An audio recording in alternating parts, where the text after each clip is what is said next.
boa tarde a todos. Prazer em recebê-los em mais um evento da Comissão de Acessibilidade da Unifase, em parceria com a Comissão da Pessoa com Deficiência da OAB Rio. Gostaria de informar que o evento está sendo gravado para depois ficar disponível do YouTube da Unifase. Bom, vou me apresentar. Meu nome é Gislaine Dias, eu trabalho aqui na Unifase, Faculdade de Medicina de Petrópolis. Sou membro da Comissão de Acessibilidade da Unifase. Eu vou me descrever, eu sou uma mulher branca, de cabelo preto, comprido, estou com uma blusa listrada e um cordãozinho dourado. Bom, novamente quero dar as boas-vindas e dizer que nós vamos tratar de mais um tema que envolve a pessoa com deficiência.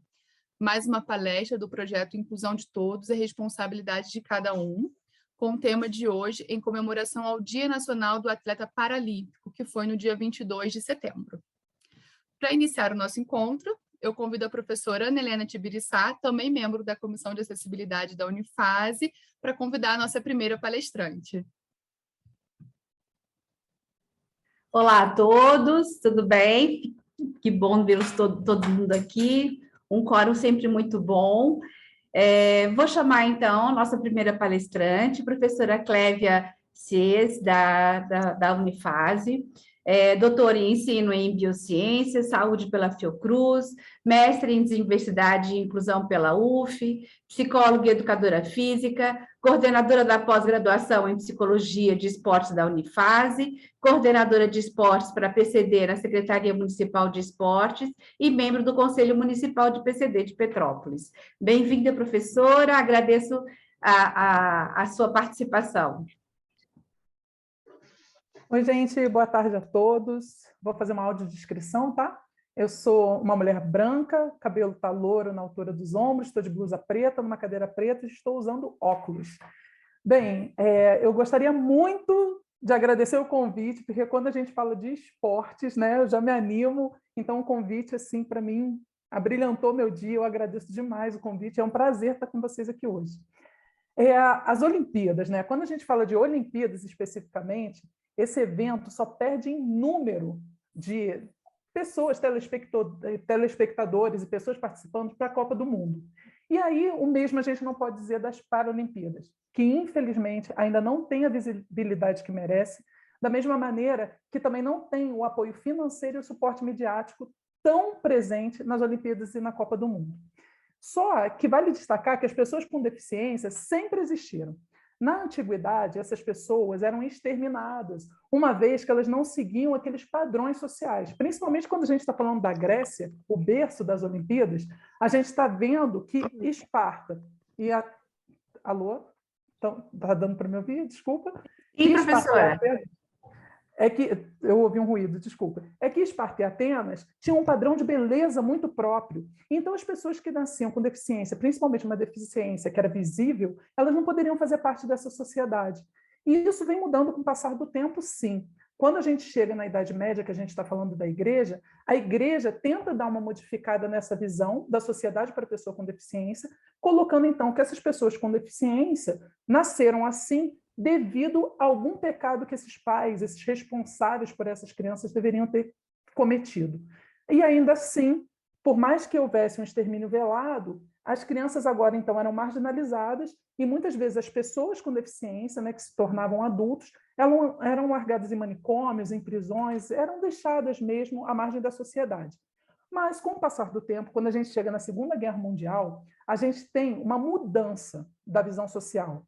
Porque as pessoas que iam, então, para a guerra, esses combatentes, quando voltavam, e voltavam muitas vezes mutilados, numa cadeira de rodas, se tornavam pessoas com deficiência, porque até então achava-se que só nasciam pessoas com deficiência. Essas pessoas que estavam retornando da Segunda Guerra Mundial, os combatentes, eram pais, eram tios, eram avós, eram heróis de guerra. Então, a sociedade precisava realmente mudar a visão. E aí a sociedade começa a tentar se adequar a essa diversidade. Um neurocirurgião alemão, percebendo que essas pessoas, esses combatentes, voltavam da guerra, e a taxa de mortalidade ficava muito alta, assim, nos 3 anos após o seu retorno, ele começou a perceber que ele poderia agir de uma maneira diferente. Então, Gutermann no instituto que ele estava trabalhando com essas pessoas amputadas, com esses lesionados de guerra. Ele começou a fazer um trabalho de reabilitação. E aí, o que foi a sacada desse pesquisador? Ele contratou um treinador para fazer a reabilitação dos membros superiores dessas pessoas. E assim ele pôde observar que a resistência física aumentou potencialmente e também exponencialmente aumentou a autoestima. E essas pessoas começaram, então, a praticar atividades físicas em cadeiras de rodas. E tivemos o primeiro jogo aí, os Jogos Paraplégicos. Sendo que esses jogos foram interessantes porque tínhamos, já nessa primeira disputa, 16 paratletas. Eram 14 homens e 2 mulheres, né? E disputavam ali, por exemplo, o basquete em cadeira de rodas. Foi ganhando visibilidade, esses jogos foram acontecendo a cada 4 anos, e aí, então, nas Olimpíadas de 1960 em Roma, eles observam que esses atletas, essas pessoas com deficiência, estavam se tornando grandes potenciais nesses esportes, e são convidados, então, a realizar a primeira Paralimpíada, logo 2 semanas após os Jogos Olímpicos. E assim vem acontecendo. A cada 4 anos, nós temos os Jogos Paralímpicos, e com uma visão que, por mais que a gente ainda saiba que existe essa visão discriminatória e preconceituosa, a sociedade precisa se modificar, ela precisa se adequar a essa diversidade. Justamente por quê? Porque pessoas, familiares, amigos próximos chegaram, então, depois dessa Segunda Guerra Mundial. É muito interessante a gente pensar que o esporte aqui se torna uma válvula propulsora. As pessoas, então, que eram vistas como os coitadinhos, os marginalizados, os amputados, os que estavam em cadeira de rodas, os deficientes, e sofriam de capacitismo, que nós vemos, inclusive, na sociedade até hoje, mas de uma maneira diferente, elas começam a fazer uma construção do eu, do self, e aí sim entra a psicologia do esporte, para que eles possam ter uma visão de autoestima e de mudança muito grande. E essa mudança é muito interessante porque o esporte é um dos poucos que permite a utilização das especificidades de cada deficiência para que ele seja adaptado. E aí, quando ele é adaptado, as pessoas usam as suas funcionalidades. Por isso que quando a gente conversa com para-atletas, né, com um atleta paralímpico, ele não fala de superação, ele fala de adaptações esportivas para que ele possa estar na sociedade praticando o paradesporto de sua escolha. E aí a gente fica pensando, né, como é interessante que, ao invés de ser uma superação, são, então, noções de funcionalidades que a neuroplasticidade cerebral permite que essas pessoas façam compensações a essas perdas de funcionalidade e deixam de ser, então, essa questão do coitadismo, do que não pode, e se torna um para-atleta. E aí sim o esporte entra como modificador. Ele entra na construção do eu, de uma diferença, faz uma diferença na vida desse para-atleta. Muitas vezes, o atleta paralímpico é aquele que ganha o Bolsa Atleta e que sustenta a sua própria família. Muitas vezes, quando ele tem um potencial elevadíssimo, e aí a gente vê que nós temos para-atletas que são assim de nível, do mais alto nível aqui no Brasil, e por isso eles fazem essas competições fora, não só nas Paralimpíadas, mas para PAN, os mundiais, eles se tornam os provedores das suas próprias famílias. Então, por que falar de superação e de capacitismo? A gente está falando que a gente tem uma mola propulsora, que é o esporte, que leva a pessoa que está aqui nessa visão da sociedade para estar aqui, para ele se tornar um para-atleta. E isso é maravilhoso. E a gente pode ver que o Brasil é um berço de atletas paralímpicos. Nós vemos na última edição das Olimpíadas e das Paralimpíadas, a melhor edição do Brasil em Paralimpíada foi agora em Tóquio 2021. O que nós vimos? Que o Brasil conquista 72 medalhas, né, no paradesporto, sendo que são 22 de ouro, 20 de prata e 30 de bronze. Foi a melhor edição, o Brasil ficou em 7º colocado. E nós vemos que atletas aqui de Petrópolis estavam lá participando de todos esses eventos e de todos esses movimentos. Muitos treinadores, muitas pessoas gabaritadas. Então, nós temos esse berço. E aí sim a necessidade de que a gente tenha uma mudança de visão, de que tão fascinante quanto as Olimpíadas são as Paralimpíadas, e que a gente possa, então, lutar por um investimento, e para que essas pessoas continuem se desenvolvendo de uma maneira tal que elas possam ter o melhor, uma equipe multidisciplinar para se trabalhar, porque nós vemos psicólogos do esporte, por exemplo, e enfermeiros esportivos, nos grandes eventos de pessoas sem deficiência. Porque isso não está atrelado aos atletas paralímpicos uma vez que os Paralímpicos trazem a melhor colocação nas edições dessas Paralimpíadas. Então, são questões que nós devemos levantar justamente para conseguir esse apoio social, esse apoio midiático, esse apoio financeiro de patrocínio.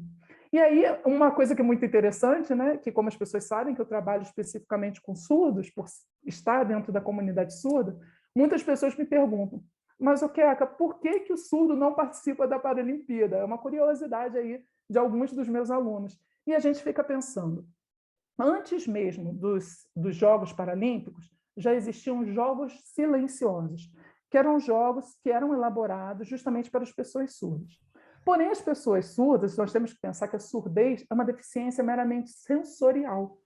Então, ele não tem como competir de igual para igual com um amputado, com um cadeirante. Então, as pessoas surdas, obviamente, né, o COI, o Comitê Olímpico Internacional, reconhece a Surdo-Olimpíada como sendo um evento fidedigno que vai acontecer a cada 4 anos e tem toda a sua legislação e suas regras específicas do desporto. Porém, quando tentou-se, então, elaborar essa composição dos surdos participarem dos Jogos Paralímpicos, eles visualizaram que eles teriam que ter financiamento para mais 4.000 surdo-atletas e, além disso, teriam que ter um gasto muito alto para acessibilidade comunicacional, que era a contratação de muitos intérpretes durante todos os Jogos. Vendo essa situação, eles decidiram continuar cindido, né? Tem, então, as Olimpíadas, tem as Paralimpíadas e acontecem as Surdo-Olimpíadas. O que é muito interessante é que nas Surdo-Olimpíadas, como eu mencionei anteriormente, por eles não terem nenhuma deficiência física, não existem alterações nas regras dos desportos. Existem, sim, adaptações. Ao invés de pistas sonoras, como, por exemplo, o apito, são utilizadas pistas luminosas. E as pessoas têm uma inclusão perfeita, porque como todos são surdos, são surdo-atletas, eles conseguem se comunicar de uma forma muito clara e, então, a fluidez acontece de uma forma natural, sem o auxílio de um intérprete durante os jogos, que seria um pouco complicado, né? Um intérprete correndo na quadra para sinalizar, para conseguir explicar o que está acontecendo. Uma coisa que é muito interessante também da gente pensar é que as Surdo-Olimpíadas vão ter sua primeira edição, né, a 24ª edição, pela primeira vez na América Latina. E vai acontecer no ano que vem, em 2022, aqui no Brasil, na cidade de Caxias do Sul. Então, nós teremos cerca de 100 países participando, mais ou menos 4.500 surdo-atletas do sexo feminino e masculino, e os Jogos acontecerão do dia 1º ao dia 15 de maio. E aí é uma pergunta que eu faço para vocês. Vocês têm visto essa divulgação? Porque, da mesma maneira, com as Paralimpíadas, é o que acontece com as Surdo-Olimpíadas. Infelizmente, o financiamento ele vem realmente para as pessoas sem deficiência. Só que as pessoas com deficiência estão trazendo as melhores edições, as melhores colocações, os melhores rankings para o nosso país, sendo um berço, como falei anteriormente, e o Brasil é um berço de para-atletas, de atletas paralímpicos. E a visibilidade deles faz com que eles tenham um desenvolvimento psíquico-emocional muito grande. E eles se tornam sementinhas porque nós pensamos, então, hoje, dentro da área do desporto, em uma educação olímpica e uma educação paralímpica desde a base da iniciação do desporto para pessoas com deficiência. Se nós tivermos implantado dentro das escolas uma educação paralímpica e uma educação olímpica, não são as pessoas com deficiência que ganham, não só elas, mas as pessoas sem deficiência também, uma vez que eles vão poder vislumbrar como seriam essas compensações e como seria estar realmente trabalhando de uma forma que a sociedade trabalhe com equidade com essas crianças. Então, dentro da psicologia do esporte, nós temos um desenvolvimento próprio desses para-atletas, que eles se tornam realmente atletas de ponta, com várias conquistas, e muitas vezes serão os provedores dentro dessa família. E essa visibilidade é muito importante para que a sociedade mude, sim, as políticas públicas, como o Dr. Caio vai abordar, e para que a gente possa trazer para vocês como esse para-atleta, como esse atleta paralímpico, depois de atingir o seu auge, ele ainda pode ter toda uma formação e se tornar realmente um técnico, um treinador, e se desenvolver de uma maneira única, porque ele tem a identificação do que é ser um atleta paralímpico. Então, o esporte é a bola propulsora que pode modificar a sociedade para as pessoas com deficiência. Por isso, quando eu falo tão apaixonado. Mas isso quem vai mostrar para vocês é o Marcelo. Obrigada.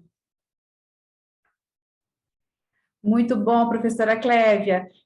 A gente fala superação porque para a gente é superação, para eles realmente é uma adaptação. Muito bem colocado. Eu sou nadadora e esqueci de me autoapresentar, me autodescrever. Eu sou uma mulher branca, de pele clara, olhos castanhos, loura, com cabelo até os ombros. E atrás de mim eu tenho uma janela com persiana e algumas flores.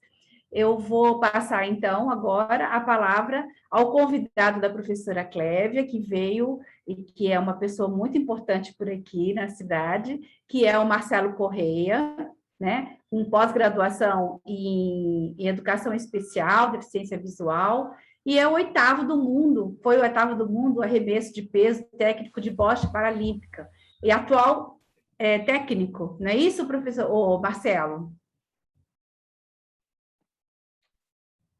A gente está sem som, Marcelo, por favor. Só ligar o seu som. Desculpa, bocha paralímpica. Bocha paralímpica. Muito bem-vindo, Marcelo. Muito obrigado pelo convite. Obrigado, Clévia, minha colega de trabalho, minha colega de profissão. Meu nome é Marcelo. Sou paralisado cerebral e estou trajando uma camisa cinza, usando óculos e sou branco, cabelo mais branco do que castanho, mas ainda tem um pouquinho de castanho. Sim, meu nome é Marcelo, sou formado em Educação Física, pós-graduado em Educação Especial, fui atleta paralímpico na primeira instância foi em 2000, quando eu comecei a prática do arremesso do peso. Fui disputar um regional aqui no Rio de Janeiro, onde eu consegui vaga para disputar o Mundial de Paralisados Cerebrais em Nottingham, na Inglaterra, em 2001. Competi até 2005 direto, quando não consegui a vaga para ir competir a Paralimpíada de Atenas. Saindo dessa vaga para Atenas, resolvi cursar Educação Física, porque eu gosto muito do esporte, né? O paradesporto, melhor dizendo, é o que me motivou, é o que fez com que eu fizesse até a própria Faculdade de Educação Física, porque é um curso, entre aspas, né, que preza pelo belo, esteticamente perfeito. E eu fui a primeira pessoa com deficiência aqui na minha cidade a entrar numa faculdade de Educação Física, cursar esse curso e se formar, né? Até hoje, que eu tenha conhecimento, depois de mim, nenhuma pessoa com deficiência veio a fazer esse curso de Educação Física. Isso já se vão 14 anos. E quando eu parei de competir, fiz a faculdade, terminei a faculdade em 2007, me dediquei aí agora à parte burocrática, porque eu também era presidente da Associação Metropolitana das Pessoas com Deficiência Física. E comecei, né, esse trabalho, porque a professora que tinha antes aqui, a professora Márcia, que tratava, né, do paradesporto, ela fez mestrado, doutorado, se mudou da cidade, e ficou para mim, né, continuar o legado da bocha e de outras modalidades. Só que, como a Clévia já anteriormente disse, né, as barreiras, as dificuldades, né, de transporte, né, que tem igual a bocha paralímpica, que são pessoas que não têm uma mobilidade, precisam de alguém para que possam se locomover, fica muito difícil de chegar ao local de treino, porque falta muita estrutura pública, estrutura de esporte, de acessibilidade, e nós ficamos com alguns atletas, foram 4 atletas de bocha na época. E eles, eu sou muito exigente como técnico. Para mim, eu não tenho deficiente, eu tenho atleta. Agora, ele vai competir com pessoas com a mesma deficiência que ele, com a mesma limitação que ele, variando um pouco. Uns têm mais, outros têm menos. Aí entra vários critérios, né? Questão de quanto foi a paralisia, de quanto foi a lesão medular, de quanto depende da idade de cada um, porque a idade é um fator limitante, inclusive para a pessoa com deficiência. E eles falaram, ah, você cobra muito da gente e a gente nunca te viu ganhar nada. E eu fiz uma aposta com eles, que eu ia disputar o regional já com 47 anos. Vou disputar o regional de atletismo, arremesso de peso, vou arrumar vaga para o brasileiro e vou ganhar a Bolsa Atleta. Mas falei brincando e fui. Aí, consequentemente, eu consegui a vaga para o brasileiro, consegui Bolsa Atleta e fui o segundo melhor do Brasil com 47 anos de idade. Com isso, eu participei mais 3 anos, porque quem foi atleta sabe, o bichinho da competição morde e você não quer parar. Aí, em 2015, eu parei. Isso foi em 2012. Em 2015, eu parei de vez e estou me dedicando agora única e exclusivamente à modalidade paralímpica. Hoje, a gente está encerrando praticamente um ciclo aí com a bocha. A gente está buscando aí atletas de natação adaptada, de atletismo adaptado, para que a gente possa continuar o legado. Porque uma hora o Marcelo não vai estar mais aqui como todo mundo. Só que Petrópolis é a única cidade da região serrana que tem paradesporto. E é uma coisa muito importante frisar isso. Porque fora dos grandes centros aqui, do Rio de Janeiro, é Niterói, que é um pouco mais longe, e Petrópolis. Os grandes clubes estão concentrados na cidade do Rio de Janeiro. E é uma situação muito importante que a nossa cidade tem essa prática, né? Tem um berço, porque aqui a gente tem o Vigoda.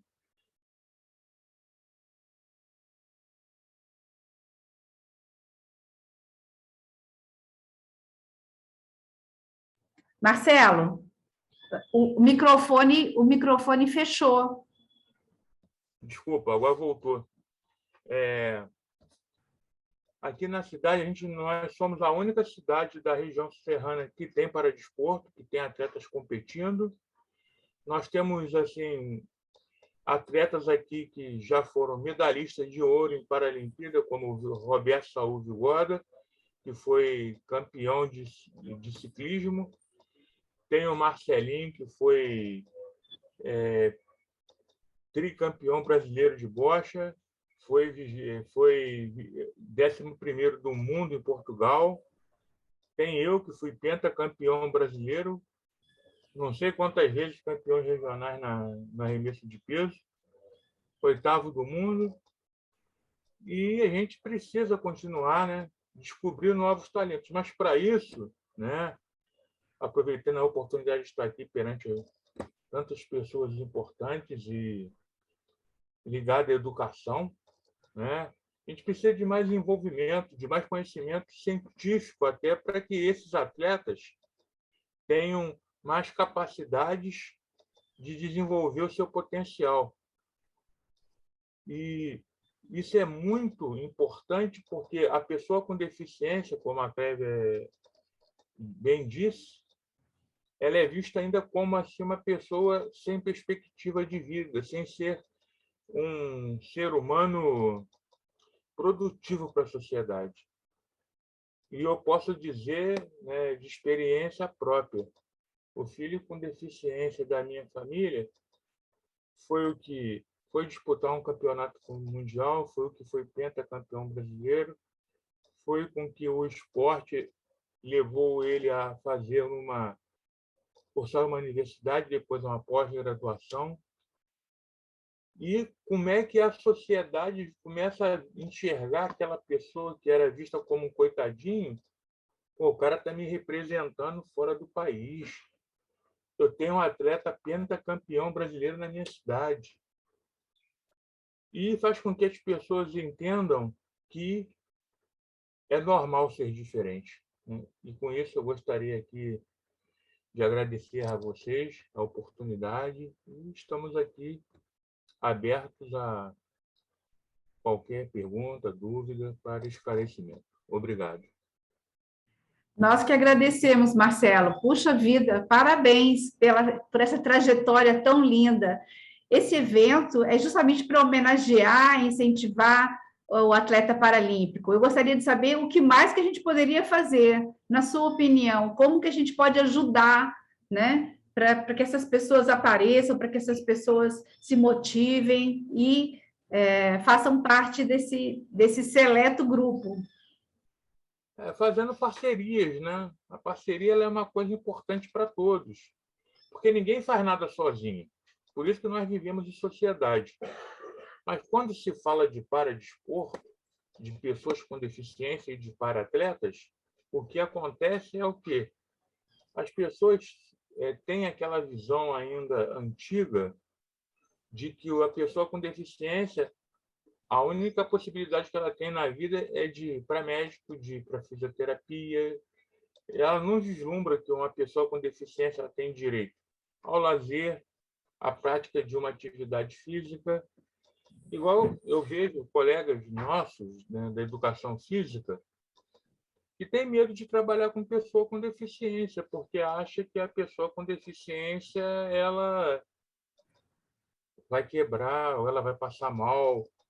E a pessoa com deficiência ela é igual a uma pessoa que não tem deficiência, ela só precisa de algumas adaptações. Igual, por exemplo, né, vou citar aqui o voador peitoral. Como é que um PC que tem espasmo vai fazer um voador peitoral? Você vai ter que adaptar o aparelho a ele, vai ter que amarrar ele no aparelho, vai ter que colocar alguns critérios de segurança para que o espasmo não faça com que ele se lesione.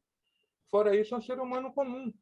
A nossa musculatura é igual a de uma pessoa que não é deficiente, que não tem deficiência.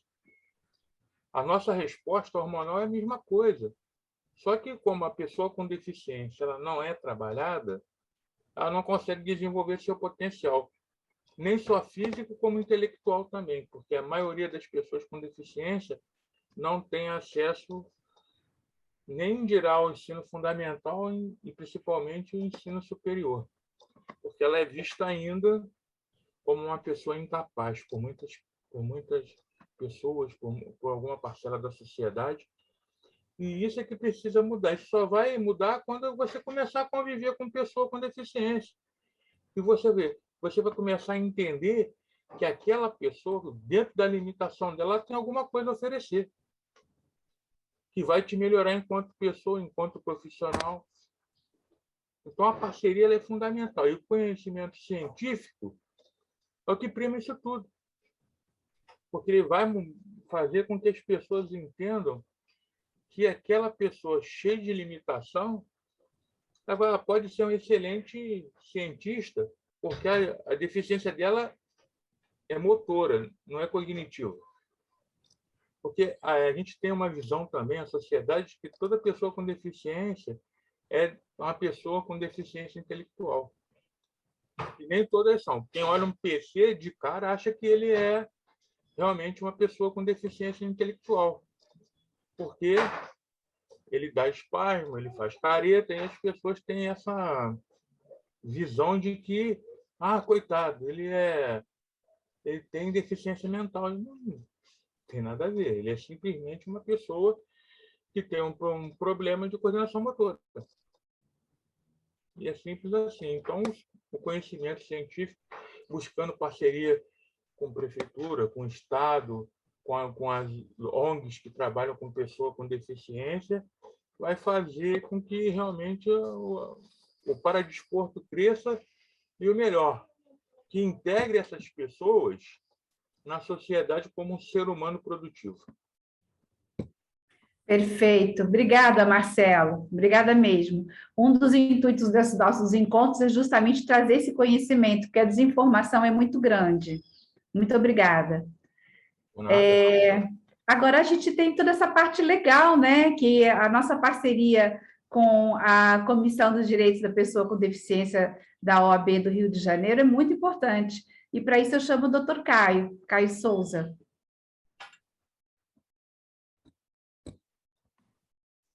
Boa tarde, Ana. Boa tarde, Anas, né? Na verdade, Ana Helena, Ana Carolina, Gislaine. Queca, sempre maravilhosa nas apresentações dela, Marcelo. O que falar sobre o esporte, né? Depois dessas duas pessoas que me antecederam de forma brilhante.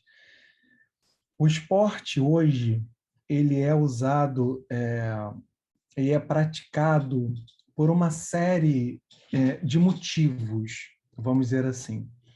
A gente tem o esporte fazendo parte da história da humanidade, da história do ser humano, desde sempre.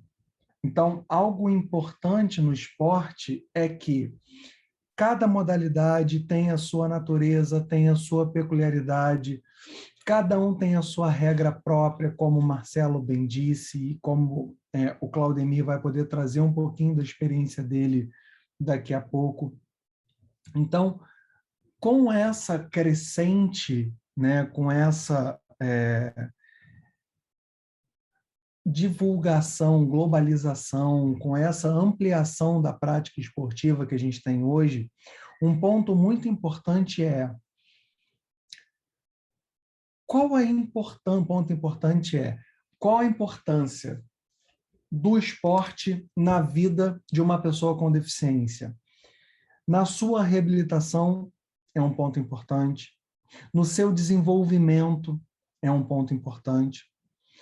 E aí a gente para analisar quando é que foram realizados os primeiros Jogos Paralímpicos, e na época ainda eram conhecidos como Jogos Paraolímpicos, né? É recente a mudança de nomenclatura.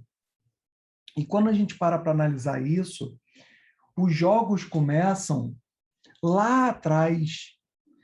Os primeiros Jogos realizados foram em 1960, e a professora Queca e o Marcelo trouxeram essa ideia de que os Jogos eles têm mais de 60 anos de existência, mas, na verdade, eles têm muito mais que 60. Né? Os Jogos começaram a ser praticados lá em Stoke Mandeville, na Inglaterra, com pessoas com deficiência física, retornados na Inglaterra da Segunda Guerra Mundial. Então, percebam que os Jogos, desde sempre, na origem dos Jogos, eles têm a sua fundamental importância. Por quê?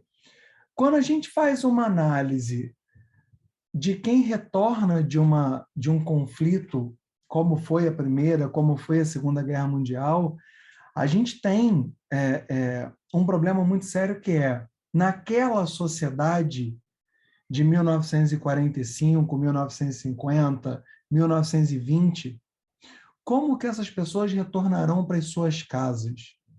Como será a inclusão dessas pessoas ou a integração dessas pessoas, porque na época não se falava inclusão, dentro da sociedade? Então, é muito importante ter essa mudança de paradigma. A gente tem hoje os Jogos, né, com mais de 25 modalidades. Então, você tem Jogos Paralímpicos hoje com atletas brasileiros extremamente conhecidos e respeitados fora do Brasil. O Brasil é muito mais conhecido, e eu nem me atrevo a não falar algo disso, nos Jogos Paralímpicos, no que nos Jogos propriamente dito olímpicos. A nossa representatividade nos Jogos Paralímpicos é muito maior do que nos Jogos Olímpicos. O Claudemir, que pode falar muito melhor do que eu, ele é coordenador do Centro de Referência hoje, no estado do Rio de Janeiro, de atletas paralímpicos. Então, ele hoje coordena esse centro, que é diretamente vinculado ao CPB, que é o Comitê Paralímpico Brasileiro. E outro ponto importante com relação ao esporte, com relação ao direito, e pegando esse breve histórico, né? Ponto importante que a gente tem o esporte, ele está previsto na Constituição. Então, a Constituição, no seu artigo 217, ele traz como dever o fomento para a prática esportiva. Que tipo de prática esportiva? A formal e a não formal. A de alto rendimento, mas a lúdica também. Porque o esporte, ele faz com que a pessoa tenha o desenvolvimento da sua coordenação motora. O esporte faz com que esse atleta, mesmo que de forma lúdica, ele possa interagir com os demais, ele passa a entender sobre disciplina, respeito às regras e tantas outras coisas. Então, a Constituição, ela fomenta a prática esportiva. E quando a gente para analisar a nossa legislação, a gente consegue fazer uma diferenciação entre o esporte educacional, que é aquele que a gente pratica nas escolas, que a gente pratica junto aos demais coleguinhas nas instituições de ensino. A gente tem o esporte, que é uma prática de lazer, então é aquele esporte que você vai praticar de forma prazerosa, de forma com os demais amigos, etc., com qualquer cidadão. Então, você vê que aqui você já tem dois tipos distintos. O educacional, que serve com esse critério, ele tem esse critério de educação. O lazer, que é para diversão, propriamente dita. Mas você tem também, e é o que a gente está falando aqui hoje, quando a gente fala de atleta paralímpico, o esporte de alto rendimento. E aí, um ponto importante que tanto a professora Queca quanto o Marcelo trouxeram é o esporte de alto rendimento para a pessoa com deficiência, para o atleta paralímpico, ele exige, ele demanda tanto tempo de treinamento ou até mais do que para um atleta olímpico, do que para um atleta que seja pan-americano, olímpico, ou qualquer que seja a competição que ele pratique. E aí as pessoas assistem à Paralimpíada, ou muitas não assistem, porque tem aquele olhar, e a professora Queca foi brilhante quando ela trouxe a ideia do capacitismo, da ideia de você olhar para a pessoa com deficiência como um coitadinho, como um incapaz. Ela trouxe isso, e é brilhante que ela toque nesse ponto, é um ponto que a gente não pode deixar de tocar, que os atletas paralímpicos, de coitadinho, não tem nada. Eles treinam, se tiver que sair no tapa, eles saem no tapa, se tiver que brigar por uma medalha, eles vão brigar por uma medalha, e eles são seres humanos como outros qualquer. O Claudemir, quando eu convidei ele para estar aqui com a gente hoje, ele está no centro, ele está aplicando treinamento lá com os atletas. O Claudemir, eu não me lembro agora de cabeça, mas ele pode falar na hora da fala dele. Se eu não me engano, ele levou 2 atletas para essa Olimpíada agora, para a Olimpíada dos Jogos de Tóquio. Eu não lembro se foi 1, se foram 2 atletas. Então, olha a importância disso. Olha a importância da gente trabalhar com essa temática, a importância da gente ter um incentivo à prática desportiva, a gente ter efetivamente o tratamento adequado para a prática do desporto profissional e também a destinação de recursos públicos para a prática desse desporto.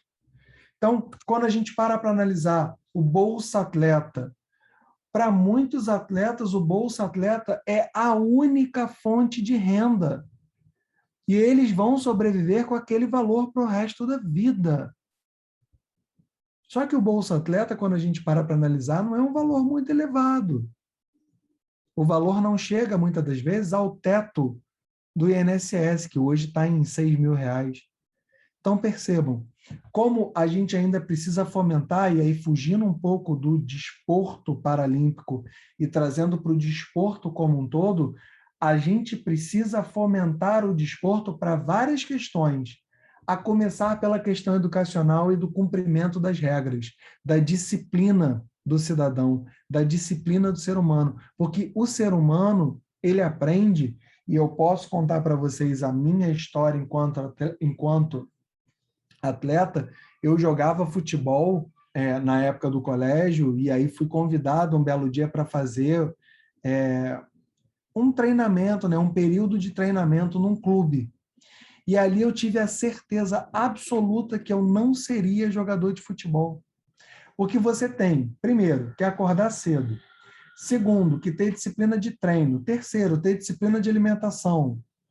Então, são várias regras que a gente, quando vê um atleta, né, de alto rendimento, a gente não imagina como a vida dessa pessoa é difícil, porque a gente imagina sempre no salário, a gente olha o salário. Ah, esse cara é jogador de futebol, ele ganha 50 mil, 70 mil, 100 mil, 300 mil, Neymar ganha 15 milhões por ano. E quando você para analisar o que esse atleta, e aí esquece o Neymar, eu estou falando da maioria dos atletas do Brasil, tá? Esquece quem joga fora do Brasil. Mas você pega um atleta de alto rendimento hoje do futebol no Brasil, que você tem 90% dessa classe ganhando entre R$2.000 e R$10.000, que a realidade é essa, né? A realidade não é daquele atleta que ganha mais de 100 mil, esses são raros. O atleta hoje no Brasil, o salário dele é entre 2 e 10, 15 mil reais. Esse cara tem que abandonar a família, largar a família, trocar de estado, trocar de cidade, ter uma alimentação regrada, ter uma vida regrada. A vida de atleta é muito difícil, muito difícil. E eu tive a oportunidade, durante 7 anos da minha vida, de trabalhar com um clube de futebol e advogar em clube de futebol. Então, eu acompanhei de perto como é desgastante essa vida de um atleta.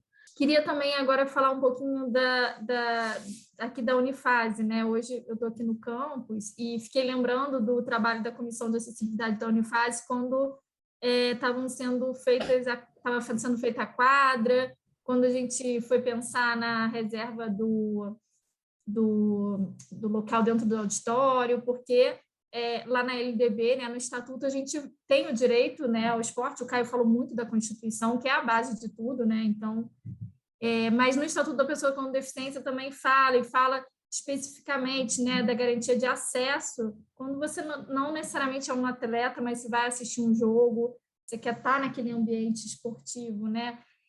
E aqui na Unifase, quando foi feita a quadra, a Comissão de Acessibilidade ficou muito envolvida com a parte de arquitetura, de engenharia. A professora Clévia também veio para dar esse suporte. A gente fez aí um estudo conjunto, analisou, e foi pensado justamente para não ter uma segregação, né? Então, o cadeirante que queira estar na quadra assistindo um jogo, ele vai ter um espaço para ele, tem um espaço reservado, tem a possibilidade de ter um acompanhante para a pessoa com deficiência, que é o que a lei também dispõe, né?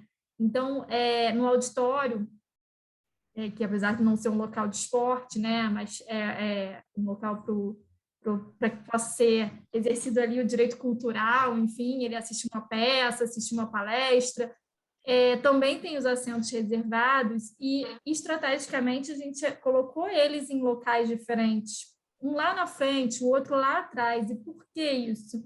Isso foi pensado porque a pessoa pode querer estar ali na frente assistindo, ela pode querer estar na última, mas a gente quer que ele esteja junto naquela plateia, e não que ele fique separado, sentindo como se estivesse sem lugar. Então, eu acho que é importante a gente falar aqui também o trabalho da Comissão de Acessibilidade, da qual eu também sou membro, aqui na Unifase. A gente vem pensando bastante, sempre consultando a BNT, e aí o pessoal lá da administração também está sempre muito envolvido com a gente, para a gente estar pensando em como implantar, né, todas essas regras que possibilitam um acesso efetivo para todas as pessoas, a todos os ambientes. Ainda mais que a gente sabe, né, que a gente está em cima o campus, ele não é num local plano, né? Então a gente já tem a questão da natureza aí.